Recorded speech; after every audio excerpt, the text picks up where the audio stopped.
Hey guys, it is Misty from the Book Rat, and welcome back to Tag Week. So all week I am doing various tags that I've been tagged in over the last long while, because it's been a while since I've done a tag. And today's tag is the NSFW tag. This was started by Luke and Katie, I think, and I was tagged by Kat. I will leave all of their links in the info as well as the questions. And this promises to be an interesting one, so let's get into it. Cue the bow chicka wow wow music. Girl, you look mighty fine. Won't you rub your fingers down my spine? Question number one, what is the last book you would want your parents to walk in on you reading? Funny story. I got in a lot of trouble once when I was 12 or 13 for checking out inappropriate reading materials by my mom, who discovered them. Now, I hadn't actually read the book yet. It was like recommended as a good beach read or something in, I think, 17, but maybe it was like glamour or something that was not for my age, which 17 isn't for a 12-year-old either, but you know. Anyway, I picked it up because of that, but I hadn't actually read it yet. But my mom picked it up, opened it, and the first word she saw was cock, and thus was Misty grounded. I don't know if you could really top that. I mean, now I'm an adult, my mom would probably just be like, I want to read it. My dad, however, we're gonna just move on. Question 2, it's storming outside and you're home alone for the night. What book would make it worse? I actually like to amp up tension, and I like kind of thematic reading, so reading something scary on a dark and stormy night when I'm alone would be something I would do intentionally. And I don't get scared very easily, so I don't know that anything would really make it worse. But if anything was going to, it would be probably something that makes you feel like you're being watched, you know? So like if the main character feels constantly watched or is being stalked, or something with creepy, murderous kids. Kids can be creepy. Creepy kids can be creepy. Like, they're not supposed to be creepy, so when they are, they are. Number 3, have you ever read a book simply because of the controversy surrounding it? I would say generally I intend to, but then before I can, normally the controversy reaches critical mass and I'm so sick of hearing about it that I don't care anymore. So it doesn't happen very often. I will say that I did read The Da Vinci Code because people were freaking out about it, and I hated it because of Dan Brown's writing, so I regret that. But I did use it as a kind of jumping off point to go and read like nonfiction about the same topics, so it still ended up kind of a win. But controversy doesn't scare me off. If anything, it pulls me in. Unless the controversy is that the author is an asshole, and then I'm probably never going to pick it up.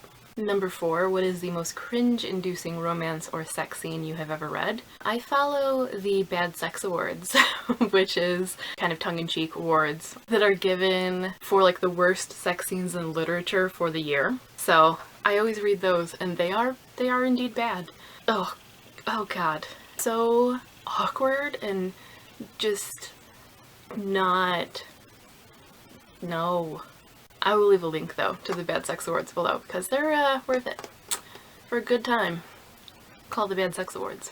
Number 5, what book has made you question the author's sanity? Hush Hush by Becca Fitzpatrick. Yep. I'll leave a link to my review, but yep. Number 6, have you ever put down a book and not finished it because the content was too much for you? No, not that I recall. I'm not squeamish, so, and as I said, I tend to be drawn to the controversial, and I like boundary pushing, and I like seeing how things come together. So if it is pushing my boundaries or making me uncomfortable, is it making me uncomfortable to a purpose? So I normally hang in there. I think if I was ever going to put down a book, it would probably be Chuck Palahniuk, like, just for sheer gross out factor. But if I can make it through Haunted, I think I can make it through anything. Number 7, which fictional character do you have the most NSFW thoughts about? Allow me to list my feels. So many. Probably the most borderline appropriate one would be George Cooper from the Alana books, and that's purely because now there's a very big age difference between us, and it makes me feel a little wrong. When I read it, I was much younger. I still should have felt wrong, but it didn't. He was kind of my awakening. He holds a special place. I have a whole video actually of book boyfriends. I'll leave a link, but it's probably safe to say that many of them are on the list. Number 8, show us your most NSFW cover. This one's pretty sexy considering that it's a Pride and Prejudice retelling, but I think it'd have to be this one. I would show you the actual thing, but it's in the hardest part of my bookshelves to access, so, you know. Thank you, Goodreads. Side note, funny story. When I read, I think it was Bitten, the cover that I had is like an art print. I don't remember exactly what it was, but you know, something kind of Renaissance-y, naked, slightly dimpled and chubby naked woman on the cover. And it was the same on the back and front, like it just wrapped around and repeated. And it was sitting on the kitchen table, and my brother, who was maybe 11 or 12 or something, came home and saw it, and he goes, "Ah!" And he flipped it over to get the, like, boobs covered, and then there were boobs again, and he went, "Ah!" And ran. So, yeah, that one was a fun one. Number 9, have you ever read something from the erotica or romance genre, and what do you think? Yeah, I have. For a long time, I was kind of anti-romance. I mentioned my cold dead heart a lot, so it probably had something to do with that, but also just the cheesiness factor. But a while back I caved, and I've never been right since.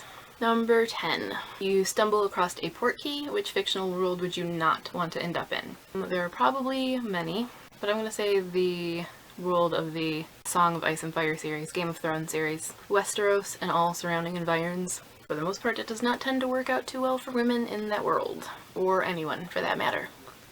And there you have it. That is my take on the NSFW tag.